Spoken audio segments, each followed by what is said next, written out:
देखो, इसमें उनको दो 2024 में क्या पूछा है, how many delimitation commission have been constituted by government of India till December 2023। Answer 4 है, ये तो पता है हमें। पर एक बात हमें पता लगी कि इसे आप कोर्ट में चैलेंज नहीं कर सकते और इसे लोकसभा एंड राज्य विधानसभा इसमें कोई परिवर्तन नहीं कर सकती, और ये कॉन्स्टिट्यूशनल बॉडी नहीं है। ये एक एक्ट के थ्रू बनाई जाती है, इसके लिए हर बार एक एक्ट बनाना पड़ता है।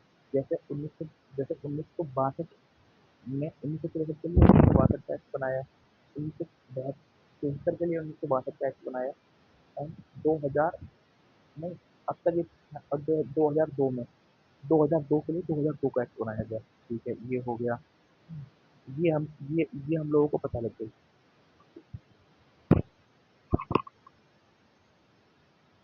और जो उन्नीस सीट जो सीट है वो मतलब एक तरीके से फ्रोजन हो चुकी है 1900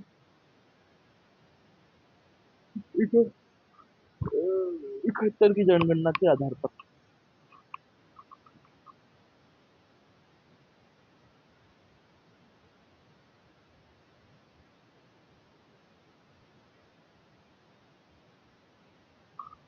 देखो, with reference to the delimitation commission consider the following statement.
अब एक क्वेश्चन 2012 में पूछा है डिलिमिटेशन कमीशन से, with reference to delimitation commission consider the following statement. Order of delimitation commission can not be challenge in the court by law. ठीक है, ये पता है हमें। ठीक है, when the order of the delimitation commission are laid before the Lok Sabha or state legislative assembly, they cannot they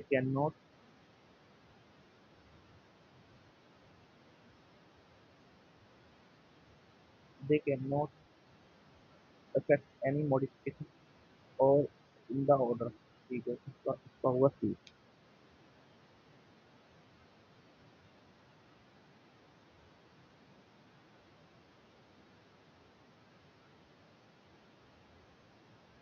अब जैसे कि 98 अमेंडमेंट 98 कॉन्स्टिट्यूशनल अमेंडमेंट हुआ था, इसमें नेशनल जुडिशल कमीशन बनाया गया था। नेशनल जुडिशल कमीशन इसका आंसर होगा सी।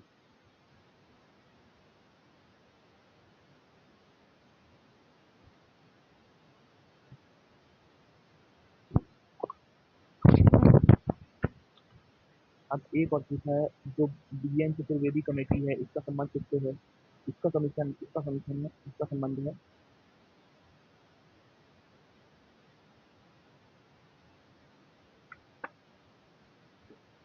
Piece reform in price reform in oil sector.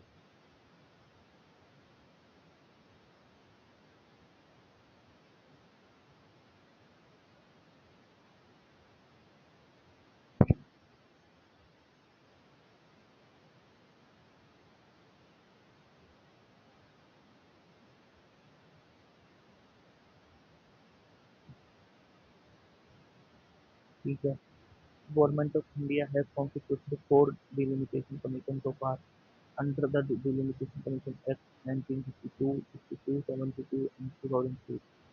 First Delimitation Commission in 1952, second Delimitation Commission in 1953, है ना, in 90 under the 1952 Act, Third delimitation commission in 1973 under the 72 Act. Fourth delimitation commission and in 2002 under the 2000 Act results implemented in 2004.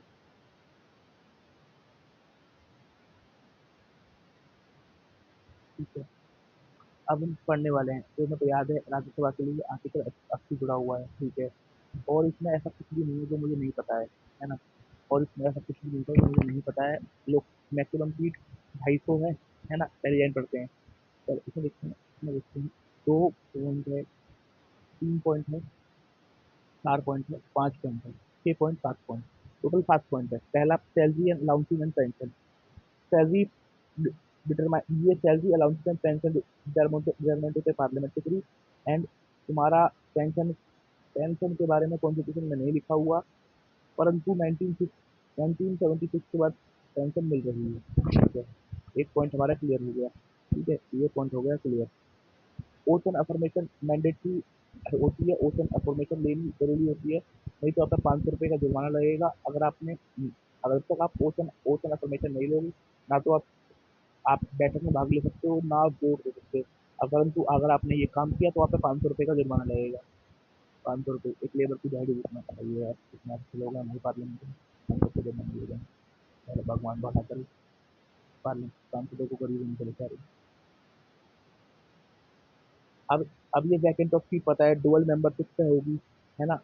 राज्य विधानसभा राज, अगर राज्य विधानसभा, अगर parliament and state legislative assembly चुन लिया गया तो 14 दिन के अंदर जवाब देना होगा, नहीं तो पार्लियामेंट की सीट वैकेंट हो जाएगी। अगर दो सीटों से एक सेक्शन लिया गया तो 10 दिन के भीतर जवाब देना पड़ेगा, नहीं तो राज्यसभा की सीट चली जाएगी, है ना।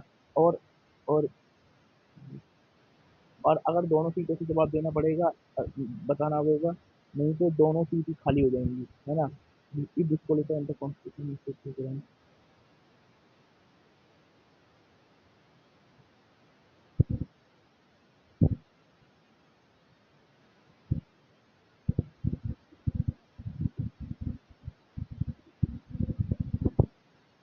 अगर या तो सीट खाली हो सकती है भाई कॉन्स्टिट्यूशनल मैटर के ऊपर हो सकती है, या स्टैट्यूटरी मैटर मैटर के ऊपर हो सकती है। आपको रेजिग्नेशन, आपको रिजाइन देना पड़ेगा chairman of Rajya Sabha, speaker of Lok Sabha को।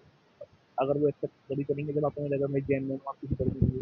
60 दिन तक आपने भाग नहीं लिया, तो आपकी सीट खाली हो जाएगी बिना बताए।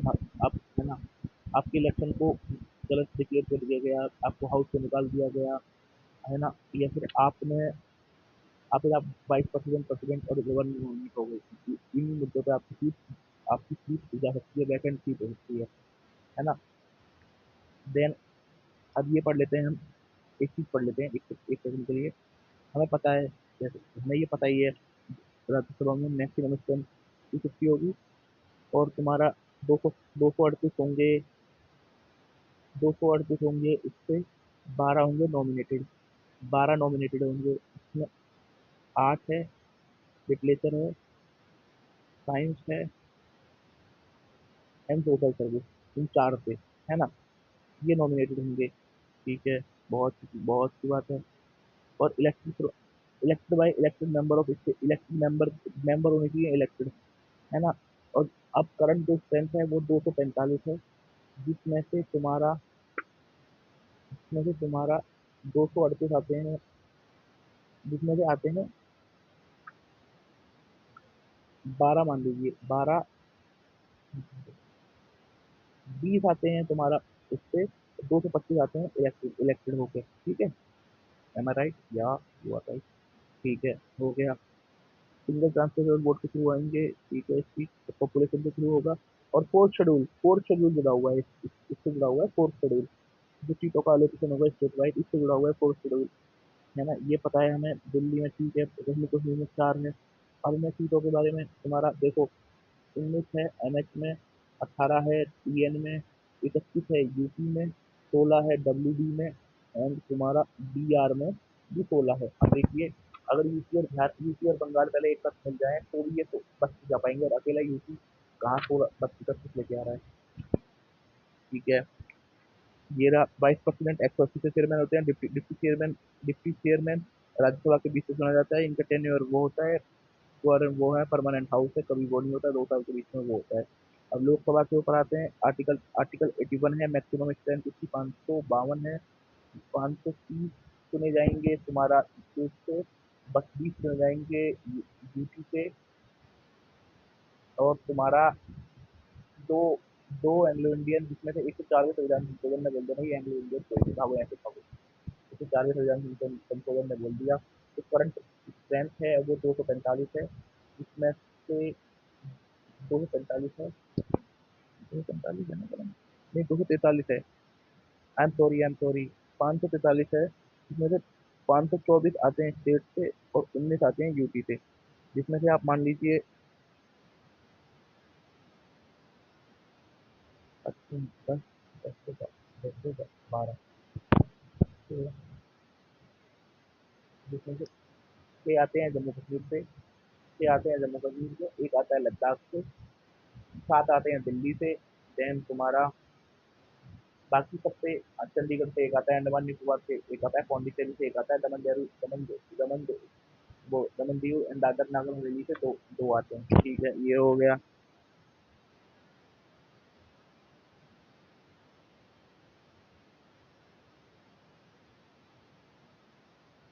ठीक है,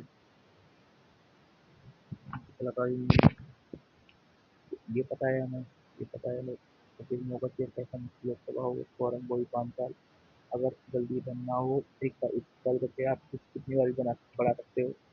president advice council of minister. ठीक है, क्वालिफिकेशन ऑफ मेंबरशिप। एक तो संविधान ने केवल दो बनाई हैं कि भारत के संविधान केवल दो बताई हैं, क्या बताई हैं कि भारत के नागरिक होना चाहिए, और इलेक्शन कमीशन के द्वारा नियुक्त किसी व्यक्ति के सामने शपथ लेनी चाहिए, तब तक मैं संविधान में विश्वास रखता हूँ, और मैं देश की एक अखंडता को बनाए रखूंगा। और राज्यसभा के लिए मिनिमम एज 30 होनी चाहिए, लोकसभा के लिए 25 होनी चाहिए, अदर अदर क्वालिफिकेशन बनाई गई है।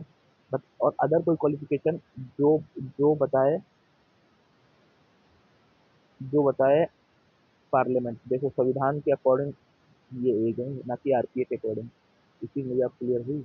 RPA people representation of people act 1951 additional qualification बोल रखा है, परंतु ये हटा दिया।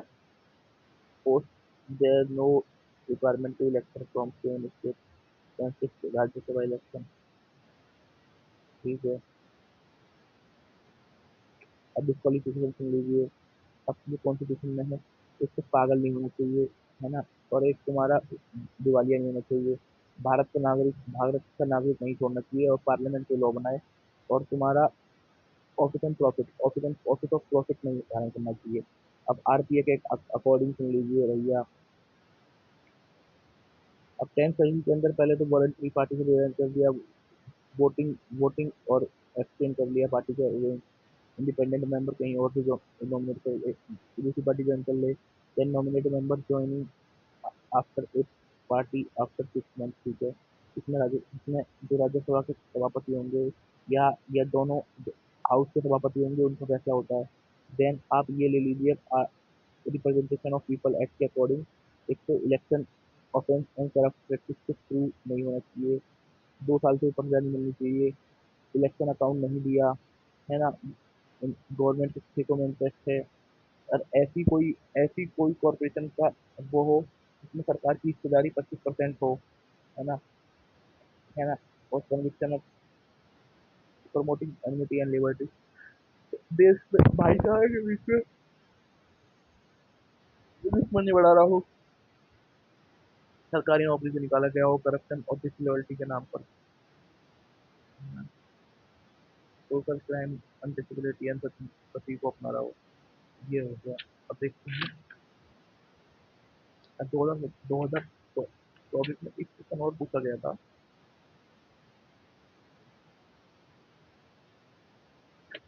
The north eastern council was established by Northeast by the Northeast Council Act